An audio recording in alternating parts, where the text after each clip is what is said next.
Auteurs. Hello and welcome to Travel Tours. This is Richard, your host. Today we are talking with Jeff Steiner from Americans in France.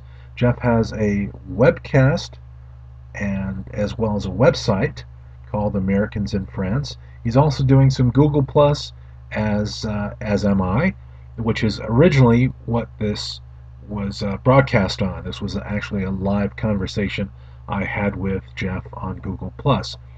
But it's a learning curve, so I am still learning Google Plus, and hopefully I won't have to come back in and edit it in the future. So let's go on now to my conversation with Jeff Steiner from Americans in France. Thank you for listening and watching Travel Tours. That's what part of France are you in, Jeff? I am in the Alps. It's near the biggest city that's internationally known is going to be Geneva. Wow, that's really nice. I'm sure it's beautiful this time of year up there. It is and it isn't because it's been very wet. So we've had a lot of rain, but that's good. I've discovered that that's actually, you need water. So coming from California, and the mountains have snow and there's a lot of ski stations around here, so that really helps. So when people travel, they always have certain expectations, or they think of things and then it turns out to be quite different than they originally thought. What were some of your preconceived notions and things that kind of you had to wake up to that quite the way the coffee is going to be made? It's a good question. Preconceived notions. I thought France would be bigger, quite honestly, or I thought Paris, because when I arrived, I remember I arrived when I first arrived in France, I picked up at the airport, Charles de Gaulle Airport, and we were driving around, and I said, well, we're still in Paris. And the guy said, no, we're not in Paris. In fact, Paris is pretty small. I come from Los Angeles, which is a huge city, geographically, I mean. And Paris is relatively small. And I guess I thought that France or cities in France would be big as they are in America. I think that was one of my preconceived notions. Yeah, it's Los Angeles. I was born in Culver City, so okay. I lived on Los Angeles on and off, many years on and off. So tell me, so that was one of the preconceived notions. What did you have about your daily life, though? What did you think it was going to be? Was it what you thought it was going to be, or had you visited France before? No, I hadn't visited France. I had lived in Central America for a year and a half before that. So that I kind of realized a little bit. That was a third world country, so it kind of wasn't like France. I think that there's a little bit of difference of like the breakfast in France is a little bit smaller. They don't tend to eat as much as Americans, and it's just pretty much toast, bread, or really bread and coffee, bread and tea, or bread and hot chocolate. They eat later. I think that was a big thing too. It wasn't so bad when I first arrived because of jet lag. I was well, if you've ever had jet lag, you know what I mean. And so I wasn't as hungry as I was because I was 9 hours off, and so I was waking up late, and it wasn't so bad to me that they were eating at 10 o'clock at night. Because when I first arrived, I was in the south of France. And so it was near Biarritz, and so it was sunny and sun's out until 10 at night, so people eat late. And so that kind of changed the way things were. That was a little bit different. That was something I kind of didn't realize. That was something I definitely didn't realize. The differences of how the French eat, and the French take a much longer to eat than Americans do. They tend to. I've had meals that have lasted 2 and 3 hours. You sit at the table all day. It's pretty amazing. And it's not necessarily in weddings or something that obviously happens, but at just kind of if you have a family get together. The party it's a dinner party, and you eat dinner, and I actually did that a couple of weeks ago with my wife. We did that. We were at the table pretty much the whole, and it was supposed to be an aperitif, and we ended up eating a lot, and it was kind of funny. And we ended up staying until 12 o'clock or 11 o'clock at night. That was pretty funny. It was supposed to be a small aperitif, and just kind of expanded. That was kind of funny. You know what's interesting? We used to eat. I remember when I was a young man in Los Angeles. My grandparents were from the South. They were from Georgia, where I live now. Uh-huh. And we used to always have long meals. Okay. We would eat for about an hour at least, or more, spend at the dinner table. And I think that's kind of sad that a lot of young people don't have that same opportunity in America. Most meals are on the go, or they don't last very long these days, because No. you actually learn how to communicate and how to talk about politics and just a wide variety of things. Spending time with your family and friends, where there are a lot of kids. I've got a friend who's got a few kids, and you try to communicate with them, and it's like talking to a door. Well, my son is a little bit like that, even though he's French. But we do sit down. Lunch is he's at school and we're at work. But we have dinner. We do have a dinner. We do actually have it a little bit late. We usually have our dinner at 7 o'clock at night. And we do sit down. It does tend to be rather quick. That was the thing that we had with my wife, is that, because I didn't realize that the way the French eat, she got really, really angry at the beginning when we first were a couple, that I would eat in about 15 minutes and she'd be left at the table. And one time she tried to get back at me, and she ate fast, and she started clearing the table, and it didn't bother me. She got more frustrated that it didn't bother me, because it would have bothered her. 15 minutes and you start taking stuff off the table, which I've done that in the past. I start clearing the table, and they're like, "What are you doing?" That's a big cultural difference. That's a big cultural difference between America and France, right there, with the meals, the importance of food. It is, because you still have, in France, they still have farmers. You don't have as many as you had, obviously, 50 years ago, but you do have people, and they're not that big. They're not like they are in California with the huge, gigantic farms. There are small farmers, relatively small farmers that might have 100, not even 100, 80 cows. I think one person milk cows. I think one person can do 80 milk cows, which is pretty amazing. But I had a brother-in-law who had about 50. I think it wasn't milk; it was for meat. It was for meat, and he was able to do that. And you have that. You still have that basis, because the French are at heart a farming country. It's a very rural country. It doesn't have the big cities like Paris, etc. But at heart, that's kind of what they are. They're farmers, and that's the food. And I think that goes to the food. You have even though you have problems now with processed food, but you still have that, and you still have people. You can still go by the roadsides, and there's farmers who can sell direct. I mean, there's one very close to where we live. You can buy the cheese, and then you can even buy milk. And the milk. That's interesting, because when we started to go more towards processed food, and there's so much advertising now, and that's one thing that they're blaming, is that the people they're saying now that the advertising and fast meals and the processed food are what making Americans so fat. Do you see with that type of culture in France? Do you see that many overweight people? You know what? It's one of the things that's happening in France. When I first got here in the middle 90s, there were very few fat people. Now there's a lot, and they're having the same issues. France is probably 20, 30 years behind America in that respect, and the French are slowly but surely getting the overweight. And you see it with the kids too, because there's a lot of the junk foods. You had to have a lot of junk foods. I remember reading about when it's school 50 years ago, or probably 60 years ago. Maybe it could have been just after the war, it could have been before World War II. You had your meal, and dessert was an apple. Yeah. Dessert was that was your dessert. So you had your fruit was the dessert.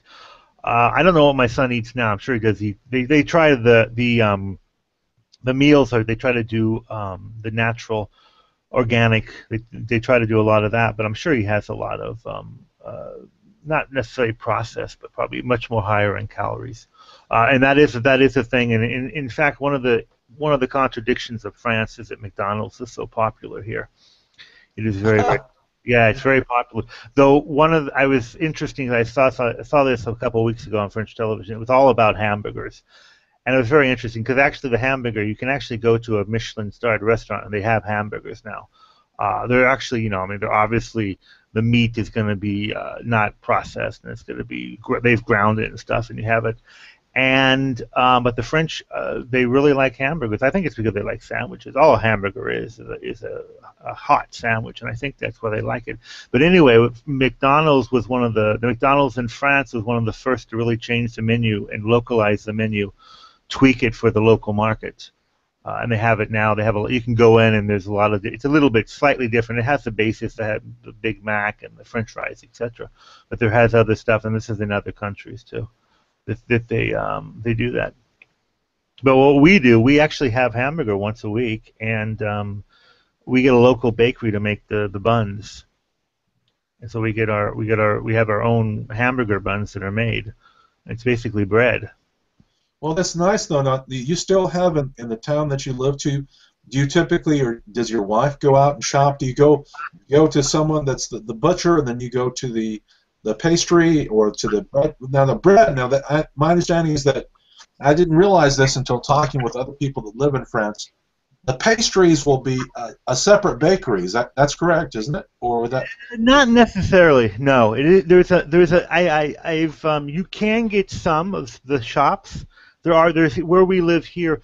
A friend of mine actually, who was on my podcast when I do a podcast, or I did, and her husband is a pastry chef, and they own a bakery, and when she came here, she was very surprised that because she said the bakeries, she thought they were pretty good, and that's one thing the French have. They still have, are the bakeries, and you can go and get the pastries. Now there might be some. There's also one, and I don't exactly. Yeah, it's a patisserie across the street, and that would only sell the pastries. But where normally what happens is that a bakery, they don't make a lot of money off the bread, but it brings people in. It's off the cakes and stuff. And that they still do. It's interesting that France is, any people or any country, it's often a contradiction. So the French do have the processed food, but you can still get the bakeries. And there's the bakers. They wake up at 3 o'clock in the morning and they do the bread. They used to wake up at really early, but the processing has helped them. Is that it's easier. It doesn't take them as long. But the bread is baked. And you can go in. I have gone into bakeries and I bought warm bread. It was just cooked. It was cooked probably an hour or two ago, and it was still warm. And that's really good. That's really good to buy. That's really good to buy. And they've also, which my wife kind of doesn't like, but I do like it, is they've kind of gone into, they change the breads, like they come up with different recipes. And there's one that's called the Kraken, where I am now. And she said I talked to the baker. It's actually owned by it's a woman who owns it. And she said that it's the flour company. They've come up with these recipes. And she said you got to bring people in, you got to do different things. Because and if you go into a bakery, you have the baguettes, which probably everybody would know. Because last time I was in America, I saw that you have the baguettes, and you have different types of bread. But you also have the whole wheat bread. You have the complet, which is a complet, and you have pain de campagne, which is like a country bread, which is kind of like with wheat, etc. Those are kind of the basics, the staples. But then they have these kind of quote unquote exotic breads. They have some of the breads are going to have raisins in them, for example. But you can go also. The other kind of the contradiction is that they have cupcakes now. Someone is telling me cupcakes are really big. I haven't seen too many, but they have cupcakes in bakeries now in France. Wow, that's amazing. So that's kind of carrying over then, because that's a big thing here in the United States are cupcakes. Yeah, well, you got cupcake stores, and that's all they sell is cupcakes. Well, there is actually an American woman who does that in Paris, does cupcakes. She's really working well. And you get brownies too. You get brownies, cupcakes, and I've seen cheesecakes. I believe it was either carrot cakes or cheesecake. I can't remember which one. You get those too. It's kind of good. Kind of good. Oh yeah, I love a good brownie. Now listen, but do you still have a lot of butchers and such? Do you just go to supermarkets there, or do you still do the old way of going to butchers? It's interesting because there is, where I live, there's a butcher. There's actually a butcher, and then there's what's called a traiteur, and it's kind of like a special butcher shop. There's a basic butcher you can go to, and in fact, it's really interesting because their prices, and I know the guy, they're very nice. One of the guys, one of the owners, is very, really nice. It's two butchers who run it, I think, a young guy and then an older guy, and the older guy is really nice, and we talk, and he always says hi to me and stuff, and somebody was saying that, and I haven't really checked it 100%, but this butcher in the shop that's in our town is, as the prices of meat is just the same as in a supermarket. I kind of tell my wife to do that because we make our hamburgers. Let's go get ground beef, because you can go there and then you say I want some ground beef, and they'll take the beef and they'll take it and they'll grind it for you in front of you, and then they'll give it to you. And my wife doesn't like to do that. She likes to buy the other. So you have that. You do have the butchers, and something else you also have in France, which is interesting, is that you still have small bookshops. That's all kind of different, obviously, than food, but you still have that. They've kind of kept that, and that's the government helps them with it because they can't discount books. It's well regulated. So like you can't, like Amazon France, which is a big website, and I'm sure brings in a lot of money.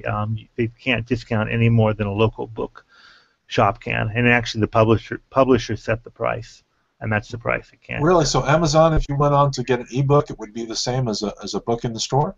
Yeah, it would be pretty. They would discount it.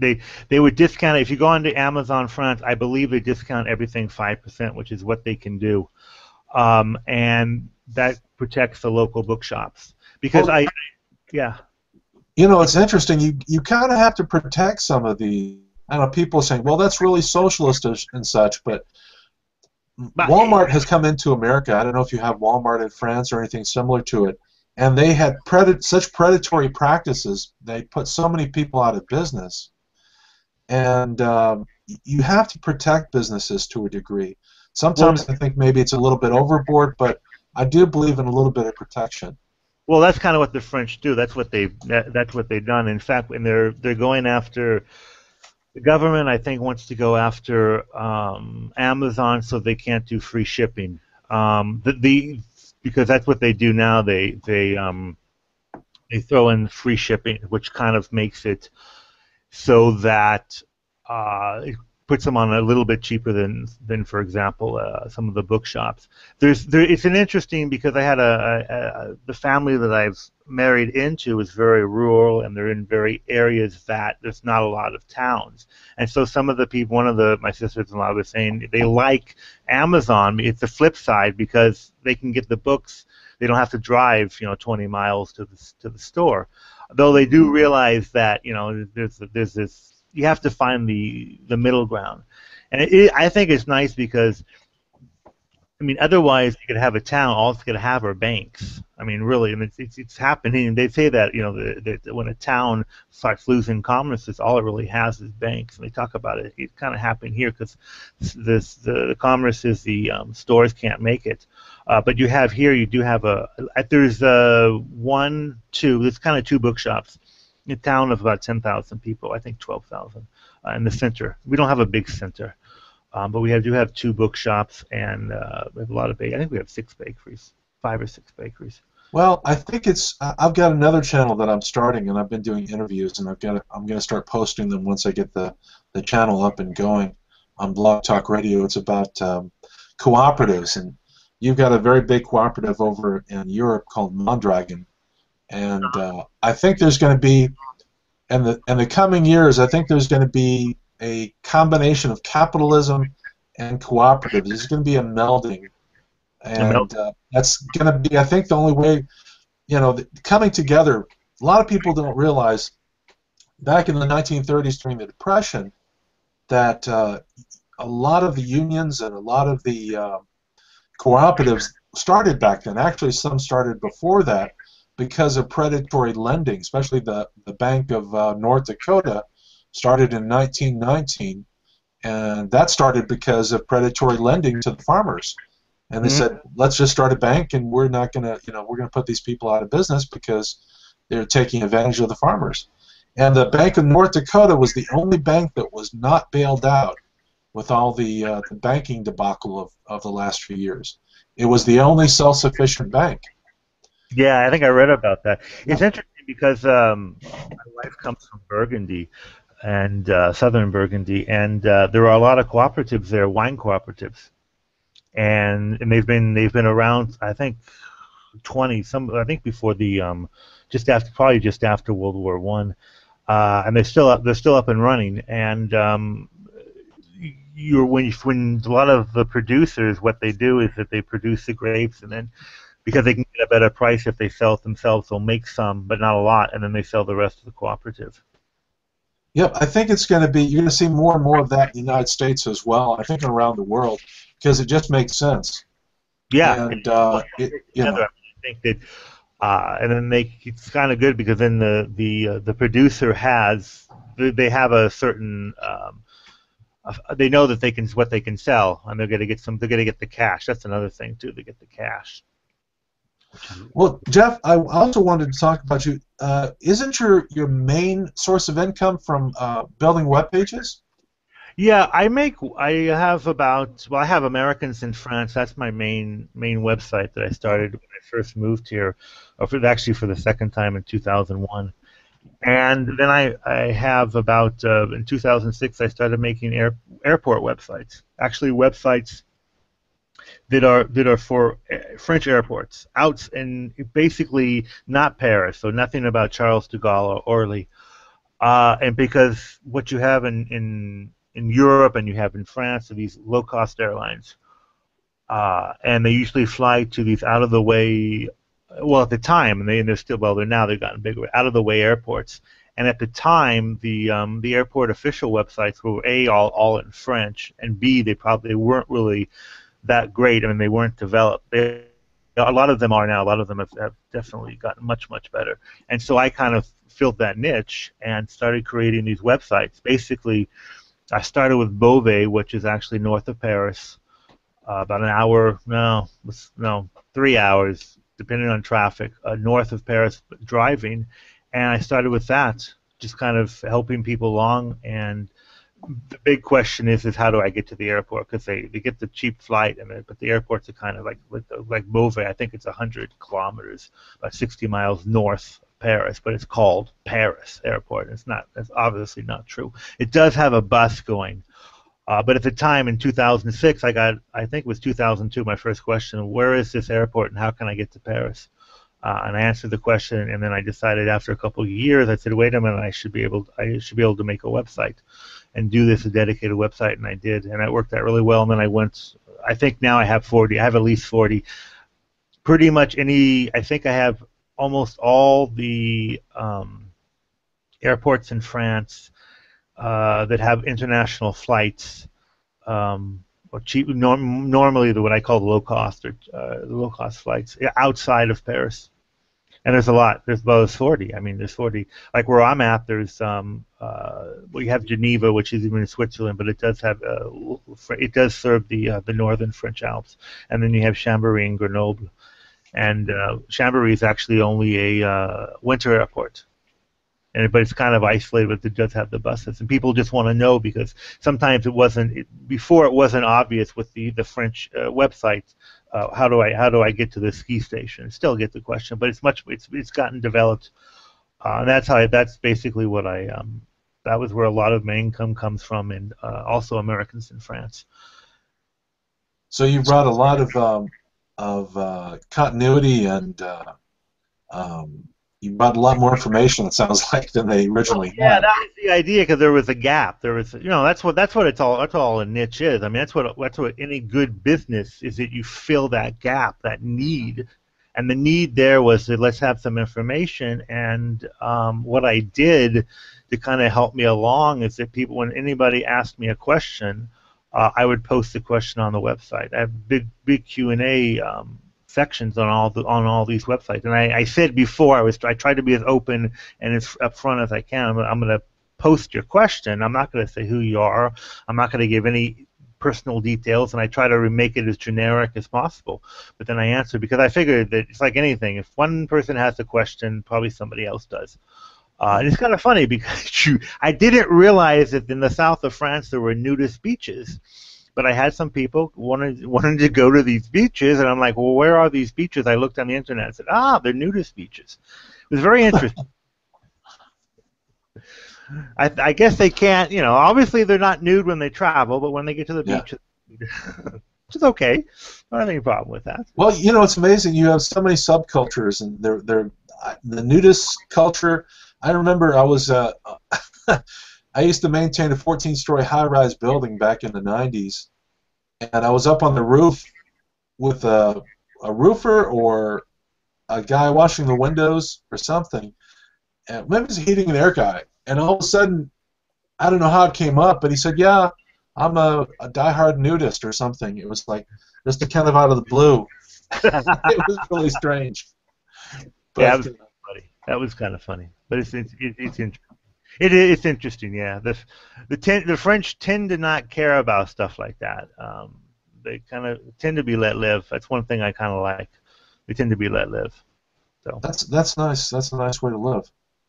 Now, you were originally in. How long did you spend in South America? A year and a half? Yeah, I was in Nicaragua for about a year, a little over a year. Now, was that for work, or you just chose to live there? No, I kind of chose to live there. I was working on a project that was funded by Oxfam UK, I think. It was very interesting. There was there had been a hurricane about 2 years before I arrived, and so that the idea was that the hurricane had knocked down a lot of trees, so the trees could be logged, and so we built a sawmill.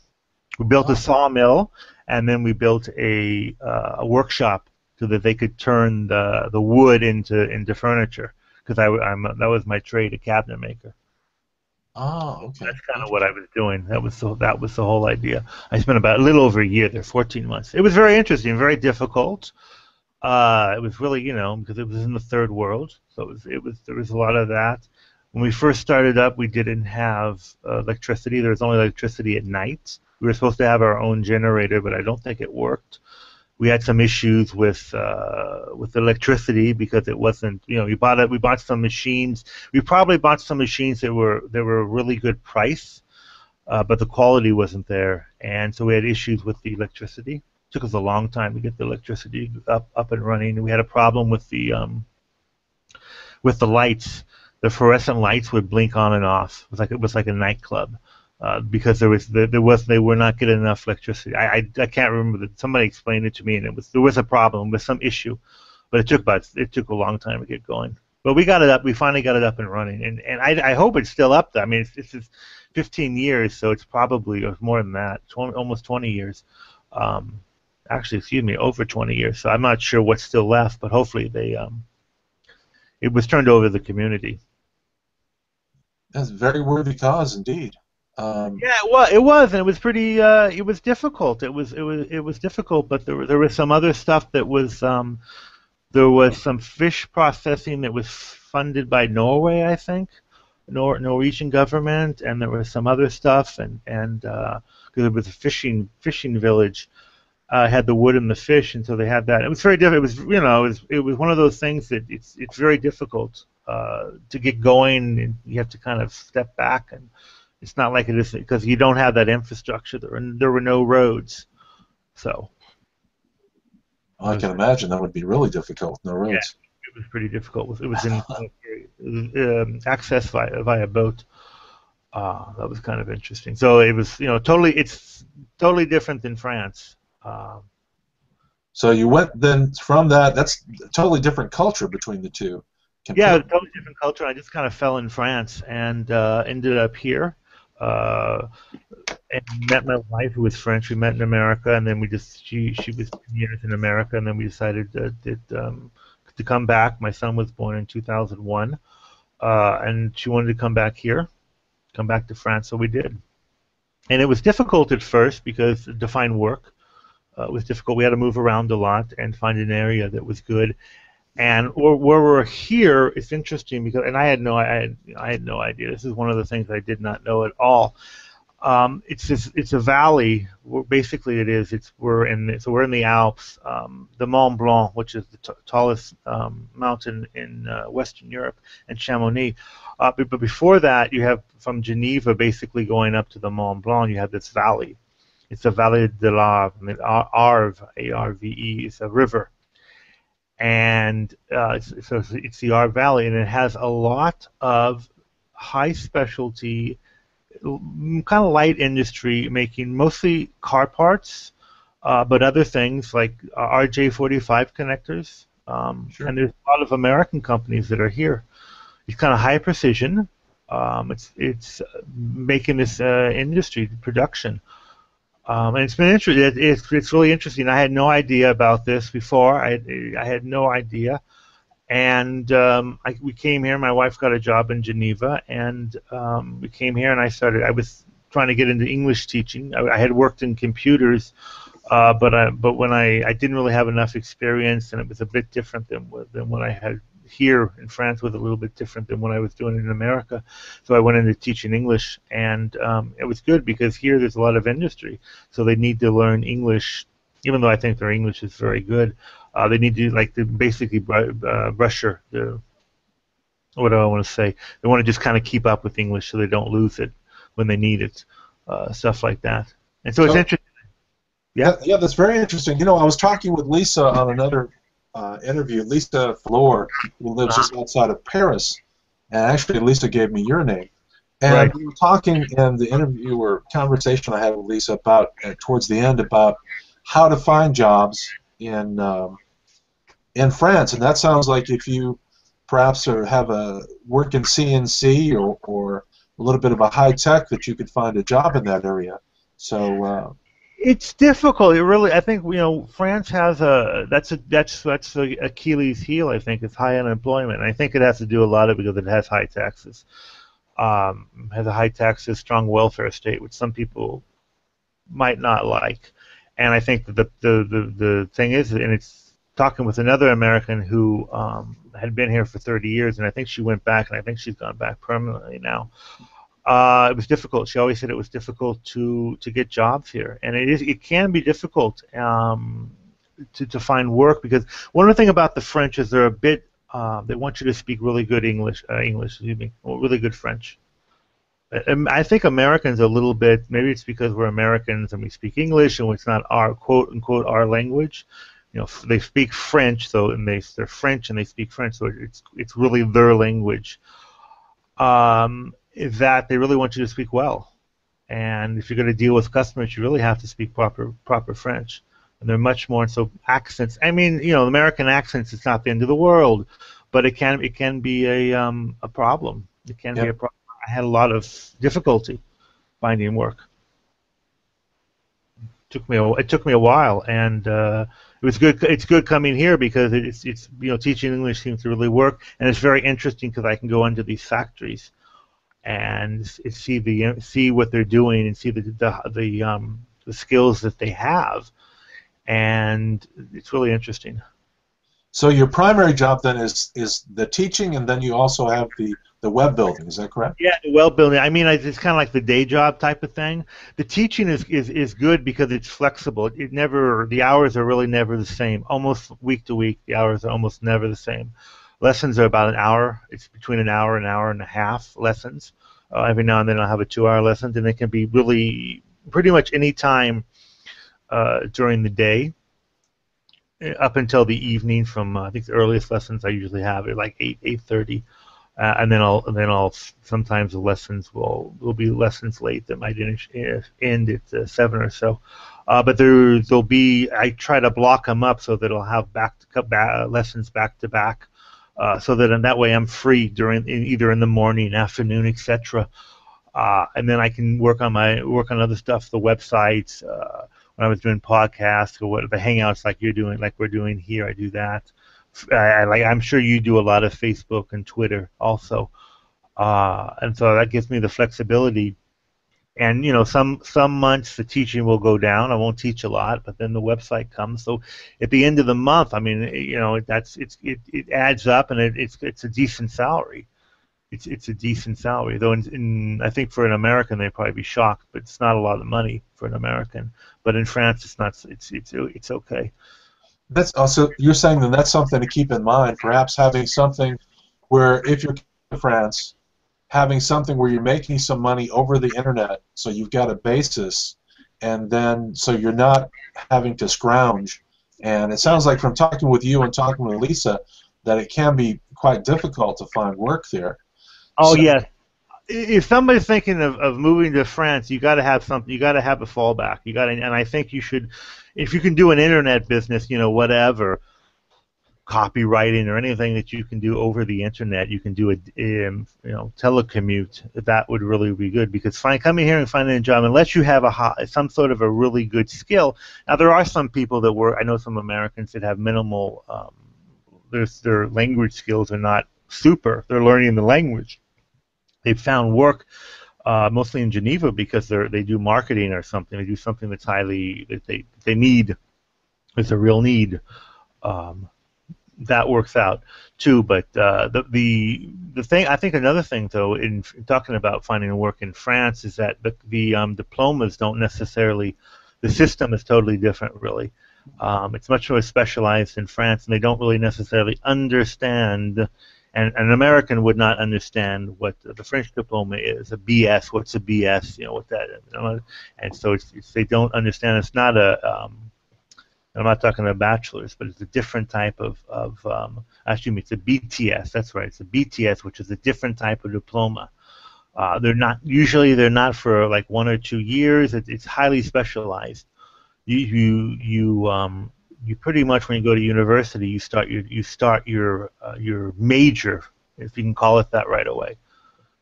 Medical school, you go to medical school at 18 or whatever, first year of university, 18 or 19, and you're in medical school.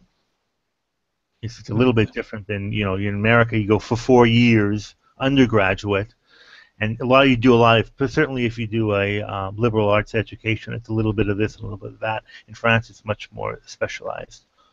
And they even have it in high schools too. They have the technical high schools, and you can go to a high school to be a waiter, like shock, or to be a hoteler, to work in a hotel. You can, and I saw that one time. It was pretty amazing. I couldn't believe it, but they had these high school kids. They were learning how to be waiters, and they were tasting wine. And the man was teaching them how to taste wine, how to understand. It goes back to what we were talking about before about the culture about how important food is. Is that he was teaching these kids how to taste wine, because basically what it meant was that they were going to have to tell the clients, the customers, about the wine, because the customer was going to ask them about this wine, this, that, what, and they had to do it. They had to answer. It was very interesting. It was very interesting that that a high school, you have a high school specialized. You probably had it in America too, but you had a high school specialized in being waiters. And they obviously had it in being cooks too. I think they did years ago. I think you had some of those. I don't think that you have as many, if any, as they did. What's unfortunate about America now is that what's happening with the colleges here is that you're getting all these for-profit colleges, and they're just trying to sell you on the classes, and whether or not you make it through them or if they're going to benefit you, it's of no consequence to them. It's just a sales pitch, basically, which is sad to see. Yeah, you do have some business schools which are quote unquote private, but I don't think the tuition for an American is not going to be that bad, because basically in France, higher education is free. There are some fees you have to pay, but it's absolutely nothing like it would be in America. And obviously, the lower, high school, K through 12, is going to be free also. And even if you go to a private school, a private high school, as long as it has a mandate from the states, I think it's about 100 euros a month. to send your child, because the way it works is that the teachers are actually paid for from the state pays for the teacher's salary.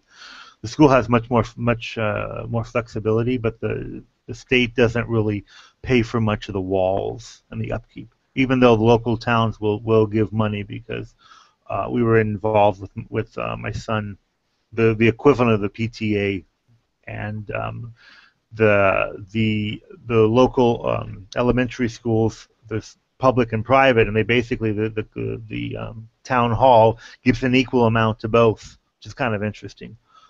So when you say private in France, it's semi-private. So now, Jeff, your son's 13, 14? He's going to be 13. 13. Now, when does he start his selection process then of choosing where he wants to go in high school? Like Soon. I'm not 100%. A hoteler or? Yeah, hotellery or whatever. It's soon, I believe, next year or the year after. I think they take a test. I kind of don't like that, because I think you're way too young. But that's kind of where you have the preconceived notions, right? And that you expect things to be the way they were when you grew up. Basically, I think he goes into either sciences, or he can go into literature or languages, and I think that's the way they divide it. I could tell you the way it works beforehand. He's in the equivalent, I think, the seventh or eighth grade. I don't know what 13 or 12 to 13-year-old would be exactly. And so I can tell you before, but I think it's next year or the year after he has to choose. But I think it's based off a test. You know what it used to be like here? It's very difficult for young people to find work here now during the summers. It's different in different states, but it can be quite difficult. But what I'm curious about, though, it sounds like they're kind of locked in when they're young into a certain path. Are they able to get jobs during the summertime, to try different things to see what is the best fit for them when they get to 15 or 16? Normally, what happens is they do internships. It's really based on internships.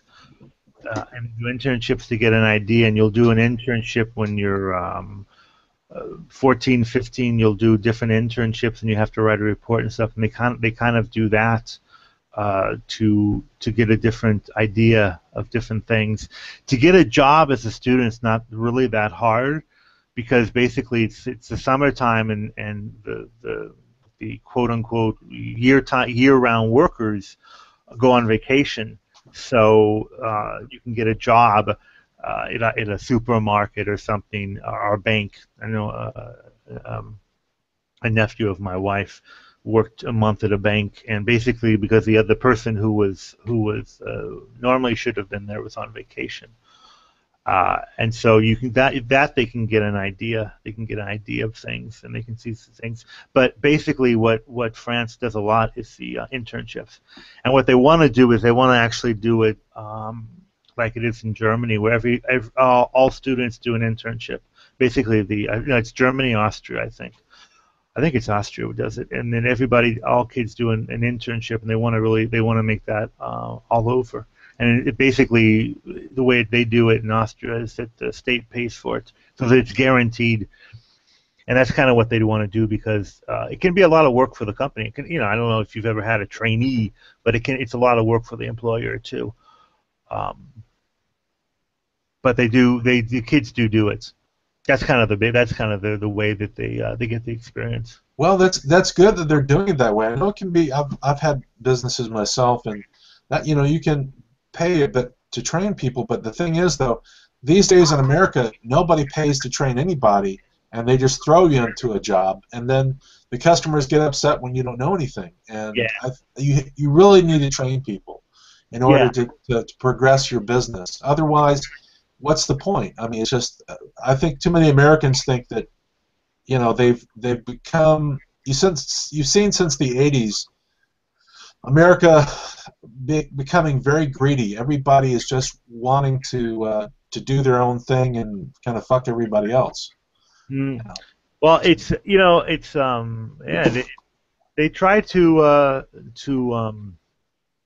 they do a lot of training. I mean, the reason that why I my teaching is all they have this in France. All workers have the right to 20 hours of training per year, and doesn't mean the employer is going to give it to them, but they have the right to 20 hours, and they can keep it up to 120. And you can stock 120 hours of training. And I've done this with a lot of people. In fact, I did 120 hours of English face to face. It took us about 2 years to do it, but we did that. So they have that training. They have to pay. That's one of the things that in France, it's right now it's 1.5% of payroll. It's going to go down to 1% because it's going to instead of being 120 hours, I think the employee will have a larger pool of hours that they can do. But they in France they have to do a lot. They have to do the training, and they do train people, and they do a lot of people get sent for training. It's one of the things that they're trying to develop. They force the employers to do it too, is to do the high training. In fact, it was when you had the Great Recession. You still have it, obviously. But when I was teaching English at some of these companies, they weren't laying people off. They were kind of doing the furlough thing. But what they were also doing is that they were teaching them. The government was really trying to get telling the companies, don't lay off your workforce, keep the workforce, because they're highly specialized workforce, and we got to keep them, because this is when you have a first world manufacturing economy, it's got to be high quality, otherwise it's not going to work. It can't be cheap, it's got to be the high quality. So the government was trying to get them to keep these employees, and what they were doing is they were doing training, and the employee who knew something would train another employee what they knew, something, how to read plans or how to do something. In fact, I talked to a guy who was teaching other workers how to read plans, because that's what he knew how to do. So I think that's one thing that's good. I mean, it obviously has a cost to it, obviously, but that's good, and it keeps me employed, so I like it very much. Well, Jeff, I've kept you a lot longer than we originally talked about. We were originally just going to keep it to around 30 minutes, so I apologize for going over. What would you recommend? Just summing up, would you recommend people to do a lot of due diligence then? What would you recommend before people moving to France? Absolutely. I think you do the due diligence. You have to do it, and I think you have to. Somebody on my podcast said you got to take a dip, and I think you got to come here and you got to see what it's like before. It's not going to be. What's that saying? It's a great place to visit, but I wouldn't want to live there. You got to make sure that that's not true for you, and you got to figure it. It's different to live in a place than it is to visit it. And I think you need to take a dip, and you need to go on with your eyes wide open. And the other thing is that France can be really bureaucratic, and that's something that I don't think I don't remember being so much. You can probably correct me if I'm wrong in America. But France is pretty bureaucratic, and so you got to kind of, if you're thinking about moving to France, you got to go through the consulate or the embassy, and they might put some barriers up, and they might get some really ridiculous papers, but that's kind of France. And if you can't take it now, you're not going to be able to take it when you get here. And so I think you really have to do your due diligence, and I think you have to take a dip and spend some time, spend a year, or spend 6 months or what have you, and certainly have enough money to support yourself. And it's going to be difficult if you come here looking for a job. I mean, first of all, if you're an American, you don't have the right to work. So you can move here and you can have a business. As long as you can support yourself, they don't care. But you have to prove you can support yourself. Interesting. Great information. Jeff, tell people before we let you go how they can follow you and keep abreast of Americans in France. Well, the website is Americans in France, so it's all one word, americansinfrance.net. .com works also, but it just gets forwarded to my .net. I'm on Twitter. It's @JeffSteiner. I have a Facebook page too. In fact, everything is on my it's Americans in France or JeffSteiner.com too. JeffSteiner.com will have all my airport websites, and it'll have my my main Americans in France website. And I also have 3 apps too, for Google and Apple iOS, for smartphone and tablets. One is about Burgundy, where my wife is from. Another about Geneva Airport, which is our closest airport, and then I have one about driving in France, too. So that's great for travelers in France. Those applications would be Very Yeah, helpful. definitely traveling, and also because Americans have to many Americans have to pass their French driver's test, like I did, which can be difficult. I can imagine. Another Yep. podcast, another hangout. Okay, so you're also on Google Hangouts occasionally, or once a week, or how often? There's nothing set, but I'm actually doing one on Monday. I'm doing one on Monday morning, French time. We're going to talk about books about just a publisher that translates French murder mysteries, or French, I should say, mysteries into English. And we're going to talk with them for about probably 20 minutes or so. Very interesting. Very interesting. So always, you can always look for Jeff on all these separate places. You can look for him, Americans in France, and then he's also on going to be more and more on the Google Plus. Yeah, so Google Jeff. Plus. So Jeff, thank you so much. Be sure to follow Jeff. And now, Jeff, on Google Plus, they can follow you under Jeff Steiner, or how? Yeah, I'm not. I'm Jeff Steiner. The photo that I'm not sure if can they see, I'm not sure if they can see my image, but I do have two accounts, but either one of them I'll get them into the right one. Okay. There might be a lot of Jeff Steiners. There might be a lot of Jeff Steiner. It's Twitter, if that might be. It's just Jeff Steiner, all one word, at Jeff Steiner on Twitter for social media, and then also on Facebook. But I know Google Plus can be a little disconcerting. It's kind of like all over the place. It is. It's not the level of Facebook or Twitter. Though I really like these Hangouts, just because it's simple. It's just. Well, there's a new. God, what's it called? Social 22. There's a new application now for Facebook. I don't know if you've heard of that or not. No, I didn't. But it pulls in a lot of the stuff together now, and I believe it's called Social 22.